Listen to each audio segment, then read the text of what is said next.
I don't know how long I was out. It could have been an hour. It could have been several. But sometime in the night, something woke me. Then I felt it. Something had touched my foot. Not grabbed it, not held it.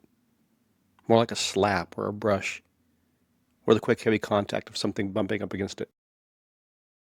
My feet, of course, were the part of me nearest the open back of the SUV. I froze.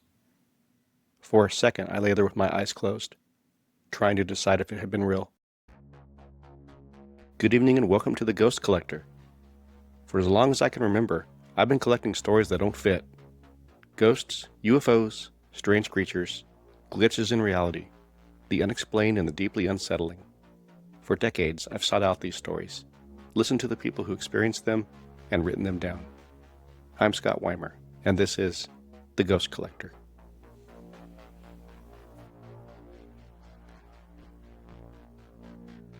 Tonight we have our very first cryptid encounter on The Ghost Collector. This story was told to me over 20 years ago by an acquaintance named Jim. And here's his story. In the early 2000s, before my wife and I had kids, we traveled a lot. Not expensive trips necessarily, not big planned vacations with flights and hotels and itineraries. More like get in the car, point it somewhere, and see what happens. We were young, newly married, and still in that phase where the weekend drive could turn into a little adventure. Right before we got married, my wife had bought a small SUV, and we loved that thing. It felt like freedom. It was small enough to drive anywhere, but just big enough that I kept thinking, I bet we could sleep in the back of this. I had this idea that maybe we could use it for road trips.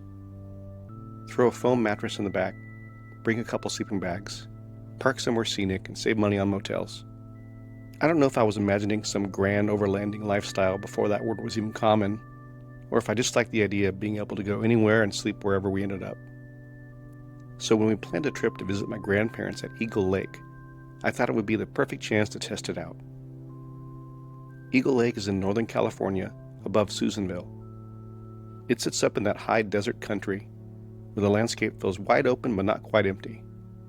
My grandparents had a summer place there, not right in the big campground area, but in a small housing tract near the northern part of the lake. I can't remember the name of it now, but I remember the feel of it. Quiet, dry, remote. They lived in a single wide mobile home on a large lot. The property was fenced and was covered in packed gravel, and it felt private from the road. There were trees toward the back fence line, and beyond that, just darkness. When we got there, my grandparents were happy to see us. They were already prepared for us to sleep inside or at least on the porch, which was semi-enclosed. They repeatedly told us that we would probably be more comfortable closer to the house. They strongly encouraged it. But I'd made up my mind. I wanted to try sleeping in the back of the SUV. My grandmother was being stubborn. She said over and over, you should really consider sleeping inside the house. But I had made up my mind. I really wanted to try sleeping in the back of the SUV. Looking back, that part has always stayed with me. Not because it was unusual for grandparents to fuss over you and want you inside, but because they seemed almost too insistent. At the time, I just thought it was my grandmother being stubborn. They probably thought sleeping in a vehicle was ridiculous when there was a perfectly good porch available. But after what happened later, I wondered if maybe they knew something about that area. Maybe not something specific. Maybe not some creature or story. Maybe they knew something we didn't and wanted us to be safe. At the time, I didn't think much of it. We spent the evening inside their place playing cards, talking, enjoying one of those quiet family nights that doesn't seem important until years later. Eventually it got late, and my wife and I got ready to move out to the SUV. Before we went out, my grandfather mentioned something useful. Along the back fence, off to the left side of the trailer, there was an outdoor toilet.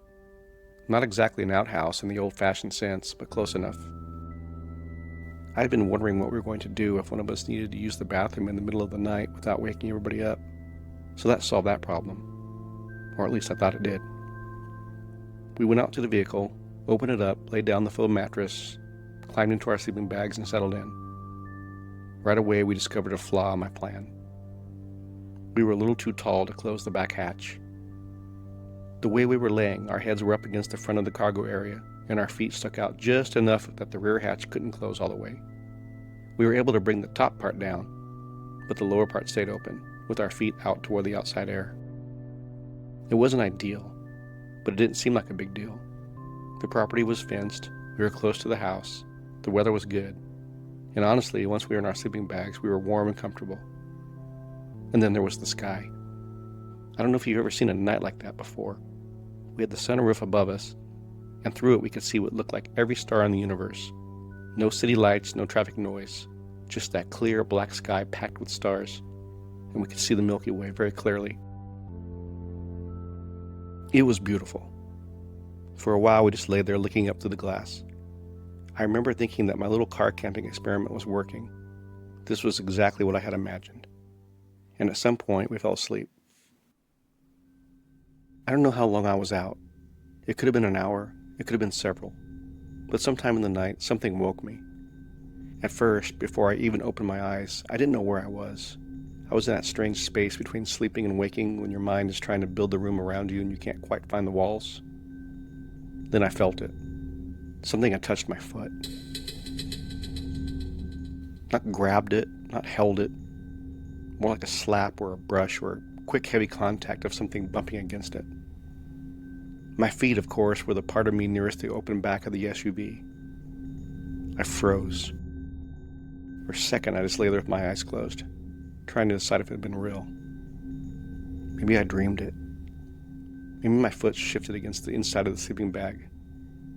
But I was sleeping with two broken sleeping bags that didn't zip together, so my feet were a bit exposed. Maybe it was my grandfather trying to get my attention. Then I heard the gravel. Not loud, not frantic, just that distinct sound of weight pressing into gravel. It sounded close to the vehicle, so I opened my eyes. For a few seconds I stared into the dark interior of the SUV, and then it all came back to me. Eagle Lake, my grandparents' property, sleeping in the back of the car, the open hatch. I sat up slowly and looked around. I didn't see anything at first. The lot was dark, but not completely black. There was enough starlight to make out shapes, the trailer, the fence, the trees, the open area around us. Then I saw movement at the front entrance to the property. A large buck was standing there. At first I thought, had this animal bumped up against my feet? And I thought, no way, he's too far away. I looked at him on the far side of the lot. At first, he looked right at me, like he had noticed me sitting up in the vehicle. Then his head snapped toward the back of the property, toward the trees, near the outdoor toilet. A moment later, he bolted, jumped right over the fence. And then that changed everything. Because now I wasn't wondering if I'd imagined something touching my foot. I wasn't just wondering if I'd heard gravel shifting in my sleep. I'd seen an animal react to something behind me, something farther back on the property. My first thought was bears. Are there bears out here? I sat there for a long time listening. Nothing. No footsteps, no breathing, no branches breaking, no low growl, no movement at all. Just quiet. The longer I lay there, the more I began to question myself. Maybe the deer had just been spooked because of me. Or maybe it heard me sit up. Maybe the sound I heard was the deer walking through the gravel. Maybe it had brushed my foot somehow before moving to the other side of the property. It didn't seem likely, but I wanted to believe that was true, or that it was just my imagination. But then I realized I really had to use the bathroom. I didn't want to. Everything wanted me to stay in that SUV. But I also didn't want to climb into my grandparents' place and wake them up. And my grandfather had already told me about the outdoor toilet along the back fence. So I got brave and convinced myself everything was fine. I quietly slipped out of my sleeping bag, crawled toward the rear of the vehicle, lifted the top hatch as carefully as I could, and eased myself out onto the gravel. I paused there for a moment. The night was cold and still. That sky was incredible. Way out in the distance, owls were calling. It was the kind of scene that should have been peaceful. And it was for about 10 seconds. Then I started walking towards the back of the property. I'm guessing the toilet was about 125 feet away, back near the fence line, to the left of the trailer. I moved slowly, trying to stay quiet. And the closer I got to the back fence, I noticed something between two trees. It was a shape. At first, my brain tried to turn it into something ordinary, like a post or a shadow, a section of fence, a tree trunk I hadn't noticed earlier. But the longer I looked at it, the less it made sense. It was tall. It was super tall. I stopped walking. Whatever it was, it appeared to be standing upright between the trees along the back fence. I don't mean it was a vague dark spot low to the ground.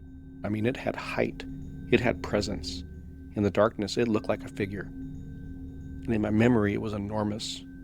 8 feet tall, maybe 9. I stood there frozen, staring at it. I could not make out any features, just darkness and the general shape of a silhouette. I tried to think back to what the yard had looked like in the day. I tried to remember if there was anything that could make that shape. But I couldn't remember anything. And the longer I stared, the more certain I became that I was looking at something that should not be there. I didn't call out. I didn't move toward it. I didn't do the brave thing people always imagine they would do when they hear a story like this. I was frozen. There was a very clear moment where my body made the decision before my mind did. I was not going to go any closer to that fence. I was not going to use that outdoor toilet. I was not going to turn my back on whatever was standing there between those trees. So I began taking steps backward, slowly, never taking my eyes off the shape. I backed away from the rear of the property step by step until I made it closer to the SUV. Then I moved around to the far side of the vehicle, keeping the car between me and the back fence as much as I could. And I still had to go to the bathroom. So I relieved myself there beside the car, all while watching through the window toward those trees. Nothing moved, nothing made a sound. Then I came back around the vehicle and looked again, and it was gone. That was the moment I became truly scared. Because if it had still been there, maybe I could have kept telling myself it was a tree or a post or some object I'd forgotten about, and in the morning it would make sense. But it wasn't there anymore. The space between the trees was empty. I crawled back into the SUV and woke my wife. I tried not to panic her, but I also wasn't going to leave the back of the vehicle open anymore. I asked her to bend her knees so we could both sleep inside with the door closed. She was groggy and confused, but I explained as quietly as I could that I thought I had seen something near the back fence, something standing between the trees. We managed to close ourselves up inside the vehicle, but I don't think I really slept after that, not in any real way. I kept looking out the windows, I kept listening. I kept debating whether I should wake up my grandparents. Part of me wanted to go inside immediately. Another part of me didn't want to be the grown man who woke everyone up because he scared himself with a shadow in the yard. So I stayed in the car, uncomfortable and alert, waiting for morning. When the sun finally came up, I went straight to the back of the property. I wanted to see a tree stump, a fence post, or a piece of equipment, or some object that would make me feel foolish but relieved. And there was nothing. Nothing in that area matched what I had seen. Nothing was tall enough. Nothing stood between those two trees in a way that I remembered. I checked the ground for tracks, but the property was covered in packed gravel. Even if something heavy had walked there, I don't know if that would have been obvious. Later, I hinted around to my grandparents that maybe I'd seen a bear. I didn't tell them the full story. I didn't say I'd seen a towering figure by the fence. I just brought it up casually, like I was curious. They told me they had never seen bears there. No bear sign. No real reason to think bears were coming onto the property. And that left me with nothing solid. I don't know what touched my foot. I don't know what made the gravel crunch beside the vehicle. I don't know what that buck saw that made it run. And I don't know what I saw standing between those trees. I'm not claiming that it was Bigfoot. I'm not claiming that it was a cryptid. I'm not even claiming that it was something paranormal. I'll also say this, that there was no smell. That's something that people often mention in Bigfoot stories, that strong, foul odor. I didn't notice anything like that. But I did see something tall enough that it didn't fit the yard. Something that had possibly touched my foot before walking away. Maybe it was a trick of the dark, maybe it was an animal, maybe it was a shadow my mind turned into a figure. Or maybe out there at Eagle Lake, on a quiet fenced lot under one of the clearest night skies I'd ever seen, something came close to the back of our vehicle while we slept. Close enough to touch my foot. And close enough to make me understand why my grandparents had been so determined for us to sleep inside.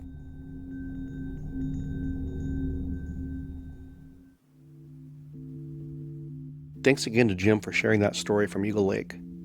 A story about something watching from the dark, just beyond the edge of where people are supposed to feel safe. There's something about sleeping outside that seems to invite the unknown closer. Whether it's a sleeping bag under the stars, a thin tent wall, or the backseat of a car, or some forgotten place on the edge of town, you're suddenly aware about how little separates you from whatever might be out there. But sometimes the thing in the dark isn't outside at all. Sometimes it's already in the room.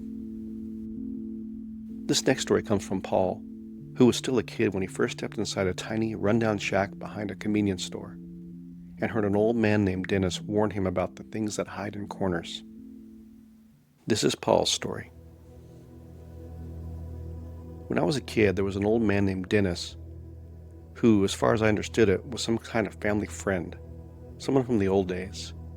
He had been close with my dad's older brother, and after my uncle died, Dennis still called the house from time to time looking for him. I actually remember being the one who had to tell him over the phone that my uncle was gone. Even as a kid, I could tell Dennis depended on people. Maybe on my uncle more than anyone, and after my uncle died, my dad seemed to be one of the people who quietly stepped in. That's the kind of man my dad was. He helped people when they needed it, but he never made a show of it. He didn't tell stories about it later. He didn't expect praise. He just did it. And Dennis needed help. He lived in a tiny tar paper shack behind a convenience store and across the street from a factory. And through his backyard ran a freeway. The place is long gone now, and if you drove past that spot today, you'd never know anyone had lived there. But I remember it clearly. At least once a month, my dad would load a couple of bags of groceries into the car and we'd stop by Dennis's place. Most of the time, I waited outside. I only remember going in a couple times. The first time I was probably 5 years old. Dennis was in a wheelchair. The house was small, dark, ugly, and sad. Even at 5 years old, I understood that it was not a place anyone would choose to live unless life had narrowed down their choices to almost nothing. Years went by. Then, when I was probably, 12 or 13, I was with my dad again when he made one of those grocery stops. And for some reason, this time I went in with him. If I remember correctly, I think it was because my dad needed help moving Dennis from his wheelchair. By then, Dennis had diabetes, and it was taking him apart slowly. He had recently lost one of his legs to amputation. The house seemed even smaller than I remembered, darker too, and I don't remember any lights being on. Maybe he didn't have power. Maybe the place was always like that. Dennis seemed disoriented. And as my dad helped him, Dennis looked at me and he said something about watching out for the grays. That caught my attention. I was already the kind of kid who loved history, ghost stories, strange legends, and anything unexplained. So when he said the grays, my mind went in two directions at once. Civil War soldiers and aliens.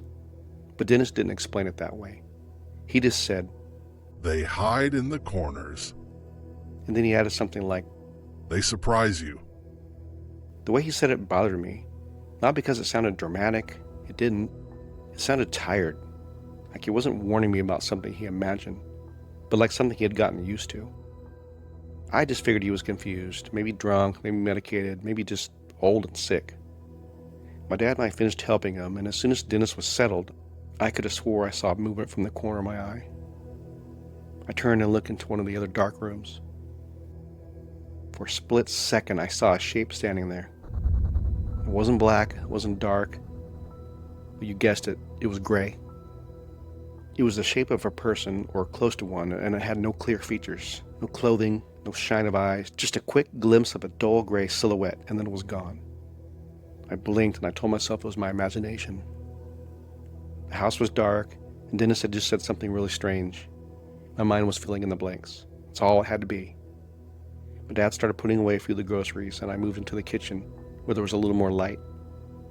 Between the kitchen and the side yard, there was a small closet or storage space. The door was just open enough for me to see inside. Once again, for a split second, I saw a gray silhouette. Only this time, I picked up more features. It had a face, like a man's face. It looked like it had a big bushy beard, and it was pale gray like ash. It was there just long enough for me to understand that it was looking back at me. And then I blinked and it was gone. I didn't scream, I didn't tell my dad, I didn't say anything to Dennis.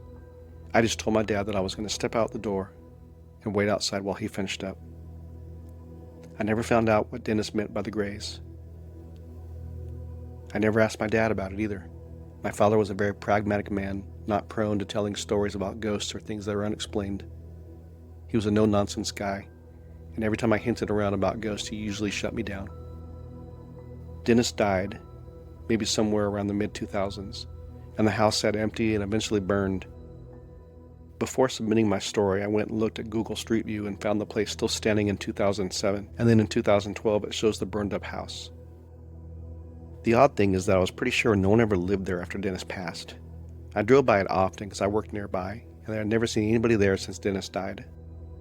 But in the 2007 Street View blurry photo, it shows two people standing on the porch, and it almost looks like they're dressed in old-fashioned clothes. It looks like a man and a woman, and the man might have a beard. Thanks to Paul for sharing that story. Paul was kind enough to share the two Street View photos, and I posted them in the show notes for this episode if you'd like to take a look. There are definitely two people in the photo, and they do look a little old-fashioned. Take a look and comment what you think. There's something especially unsettling about childhood encounters like that. The ones where you're old enough to know what you saw, but you're still young enough that the adults around you can decide it was nothing. A trick of the light, a strange old man talking nonsense, or shadow in the closet. But sometimes those little moments stay with you because some part of you knows they weren't nothing. And for our final story tonight, we stay with the idea of childhood, old places, and the kind of memory that refuses to fade. This one comes from Richie, who takes us back to the late 1980s, to an abandoned houseboat on the edge of a lake, and to the feeling that something inside it had been waiting there long before he arrived. This is Richie's story. Back in the late 1980s, a couple of friends and I were bored one day, so we decided to go driving. We ended up about 45 minutes away at a local reservoir, and it was a place we often explored. It was a cold, gray January weekday, and the place was nearly deserted. At the time, security was lax, and we could climb around the dam, we could ride our skateboards on the smooth concrete on the backside, but after a while we got bored and we decided to go onto the lakeside. So we drove to the lakeside of the dam, we parked, and we hiked down a steep hill. The water was low for winter, exposing parts of the shoreline. In fact, there were old railroad tunnels that were underneath the water, and every once in a while, when the water got low enough, you'd be able to see the old tunnels poking up out of the water, and people actually drove their boats through them. We were hoping to see one of those tunnels sticking up, but the water wasn't quite low enough, but it was still pretty low. That's when we saw it, a small dilapidated houseboat, half sunken into the mud. It looked forgotten. It had a rotting wooden hull leaning at an angle. It had broken windows, and there were tattered curtains barely clinging to the frames. It just looked old and creepy, but we wanted to explore it. So we made our way down the hill. I was a budding photographer and I had my camera with, so I snapped a photo before we got inside. It was definitely an old, dilapidated, abandoned houseboat. It was a small one, not like the ones you saw on the lake all the time. Probably a quarter of the size, if that. We climbed inside. The air was stale and it was thick with the scent of damp wood and decay. There were mice running around. It was definitely a houseboat once, but now it was nothing more than a shell, gutted and filled with old garbage.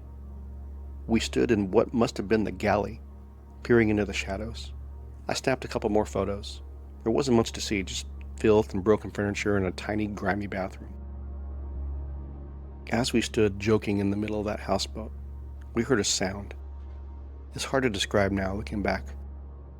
It was like someone made a deep growl. Someone with a naturally low, hoarse voice, with their throat filled with rocks, trying to make a word. That's the best way I can describe it. The moment we heard that, we also saw movement. Something shifted in the garbage on the right. There was a small built-in couch, and something quickly stood up. The three of us just absolutely froze for half a second. Whatever the thing was, it was filthy. It was covered in layers of rags and grime, its face obscured. I think there was hair, almost like dreads. All I know is that years later, I was watching the movie Mulholland Drive. If you've seen it, in the beginning, there's a scene where the two characters walk behind a diner and come face to face with a horrific nightmare figure, a ragged, wretched thing that shouldn't be there. And that's exactly what this looked like. We didn't scream, we didn't hesitate, we ran. We bolted out of that houseboat and ran up the hill as fast as we could. When we reached the top, we turned back, expecting to see something chasing us. But the houseboat was still, silent. There was nothing there. Nothing moved inside. No one emerged. I pulled up my camera, zooming in as far as the lens would allow, and scanning every shattered window, every shadowed crevice, and there was nothing. We never saw that houseboat again. No matter how many times we returned, it was as if it had never been there. But that thing we saw, it was real. And sometimes I wonder if it's still out there.